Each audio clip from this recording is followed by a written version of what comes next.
మనకి మధ్యప్రదేశ్ లో ఇప్పటివరకు ఓంకారేశ్వర జ్యోతిర్లింగం గురించి తెలుసు, కానీ ఇంకొక జ్యోతిర్లింగం కూడా ఉంది ఇక్కడ, మమలేశ్వర జ్యోతిర్లింగం అనేసి.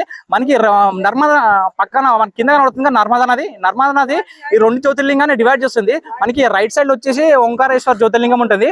అలాగే నర్మదా నది నుంచి లెఫ్ట్ సైడ్ ఉంది కదా మనకి బోర్డు కనబడుతుంది డౌన్ లా, అక్కడ మమలేశ్వర జ్యోతిర్లింగం ఉంటుంది.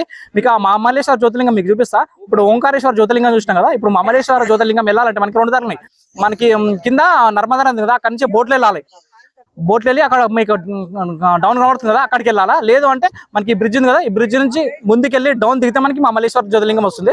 మీకు ఓంకారేశ్వర జ్యోతిర్లింగం చూపించిన కదా, ఇప్పుడు మమలేశ్వర జ్యోతిర్లింగం చూపిస్తా చూడండి. ద్వాదశ జ్యోతిర్లింగాల్లో 4వ జ్యోతిర్లింగం ఓంకారేశ్వర మమలేశ్వర జ్యోతిర్లింగం. ధర్మము, అర్థము, కామము, మోక్షములలో 4వదైన మోక్షం కలగాలంటే ఓంకారాన్ని నిరంతరం జపించి 4వ జ్యోతిర్లింగమైన ఓంకారేశ్వర జ్యోతిర్లింగాన్ని సందర్శించాలి.